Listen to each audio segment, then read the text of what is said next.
The number one killer of goats in America doesn't make a sound. It works from the inside, quietly, until your animal's too far gone to save. Today, I'm going to show you a 10-second test you can do with your bare hands. The same test old ranchers did before anyone gave it a name.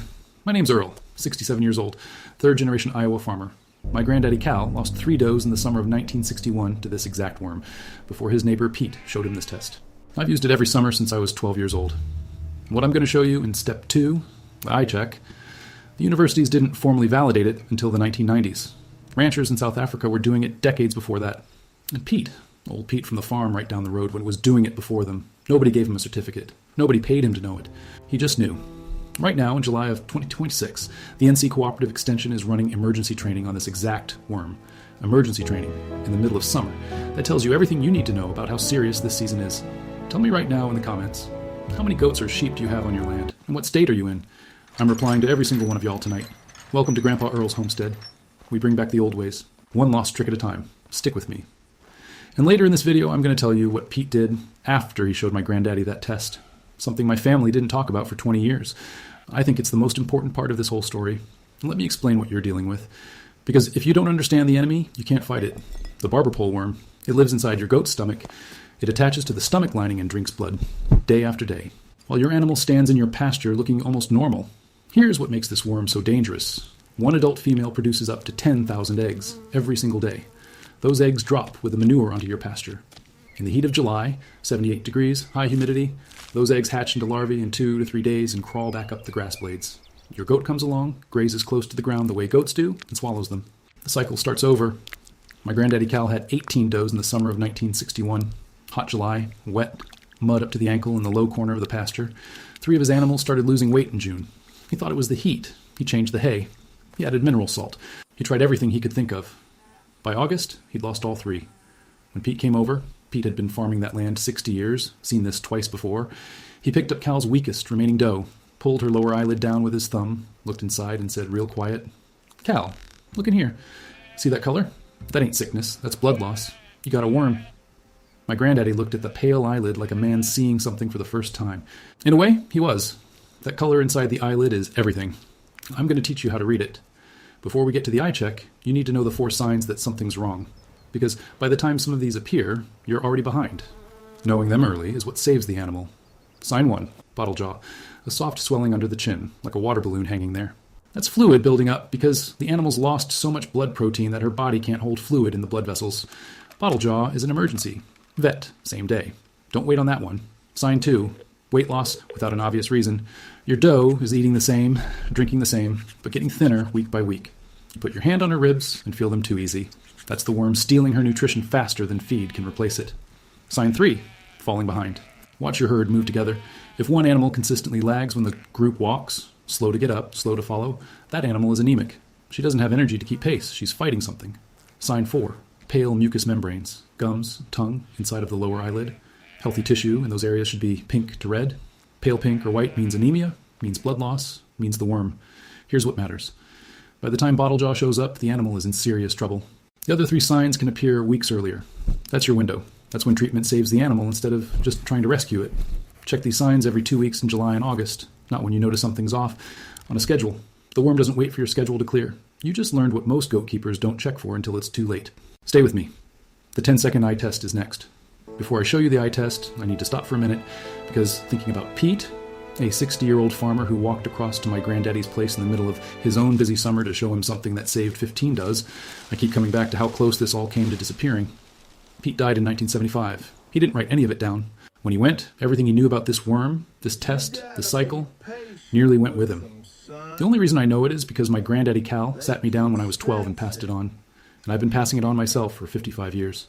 Margaret and I spent 2 years going through every notebook in this family, Cal's farm journals, Grandmother Ruth's livestock notes, Bob's pasture system, Henry's storm prep, Walt's grazing methods. We put it all in one place, 10 ebooks, over 100 lost methods, a whole section on small ruminant health, the FAMACHA protocol, rotation charts for breaking parasite cycles, and what Pete taught my granddaddy written down in plain English so it doesn't die when I do. There's also a section on turning your land into real income. My neighbor Frank clears $5,000 a month off 5 acres. Most families who work through the bundle save around $10,000 a year on feed, vet bills, and repairs. Exactly this kind of animal loss we're talking about today. The link's right below this video, right under the subscribe button. Don't let what Pete taught die with you either. Now stay with me. The eye test is next. And it takes 10 seconds flat. August of 1968. I was 12 years old. My granddaddy walked me into the goat pen on a hot morning and said, "Earl, it's time to learn Pete's test." He stood me in front of a doe, a gentle old Nubian he called Bessie, and guided my hands. One hand under her chin, he said. Other hand on her nose. Keep her calm. Now take your thumb and pull the lower eyelid down. Slow. Don't startle her. I pulled the eyelid down and looked inside at the conjunctiva, the membrane on the inside of the lower lid. It was almost white. My granddaddy looked at it and went quiet in a way I recognized. He said, "This one gets medicine today." Then he showed me the doe in the next pen. Her eyelid was vivid red-pink. "You see the difference?" he said. "That's what healthy looks like." I learned more in those 5 minutes than in 2 years of school. Here's Pete's test, exactly how my granddaddy taught it. Step 1. Approach calmly. One hand under the chin, one on the nose. A stressed animal gives less accurate color. Step 2. Use your thumb or finger to gently pull the lower eyelid downward. You're exposing the conjunctiva, the membrane inside the lid, not the eyeball itself. Step 3. Read the color of that membrane. Step 4. Check every animal individually. Write down each one. Check again in 2 weeks. Step 5. Act on what you see. 10 seconds per animal. That's the whole test. The same test Pete knew in 1961. The same one the universities figured out how to name 30 years later. You now know it too. Now let me give you the exact score system. This is called FAMACHA, named by the researchers who validated it in the 90s. Pete didn't need a name. He just looked at the color and knew. Score 1. Vivid red to deep red-pink. Membrane looks like healthy gum tissue. Full, saturated color. This animal is fine. Write it down and move on. Score 2. Rosy pink. Still healthy, still strong. Check again in 2 weeks. No treatment needed. Score 3. Pink. Not pale, not vivid. Right in the middle. This is your borderline animal. Check the other signs we talked about. Is she losing weight? Lagging behind? Check her gums. If everything else is clean, check her every week instead of every 2. If other signs are showing, talk to your vet. Score 4. Pale pink. Washed out. Significant anemia. This animal needs a dewormer now. Call your vet for the right product and dose for your region. Don't guess on the drug. Resistance patterns vary by county. Your vet knows your area. Score 5. White or nearly white. This is an emergency. This animal is in danger of dying from blood loss. Call the vet today, not tomorrow. While you wait, remove her from the rest of the herd and put her in shade with fresh water. The universities didn't formally validate this system until the 1990s. Ranchers in South Africa were doing it decades before, and Pete was doing it in Iowa before them. He didn't need the validation. The color doesn't lie. Most folks using FAMACHA properly don't treat more than 20 to 30% of their herd, even in a bad July. That means 70% of your animals keep their resistance strong. You just learned in 12 minutes what a certification course charges $300 to teach. Now here's the part nobody teaches alongside FAMACHA. The eye check tells you which animal is losing. The rotation tells you how to stop the losing. Here's the cycle. Barber pole larvae crawl up grass blades 2 to 5 inches from the ground. Goats graze low. That's just how they are. Every bite in an infected paddock brings more larvae in. Keep running goats on the same ground all summer, and by August, the larval concentration can be 20 times what it was in June. You're not fighting the worm at that point. You're swimming in it. 3 rules that Walt taught me break this cycle.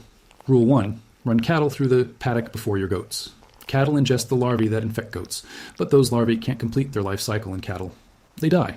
The cattle essentially vacuum the paddock. 2 to 3 weeks of cattle grazing, then move the goats in. Worm load drops significantly.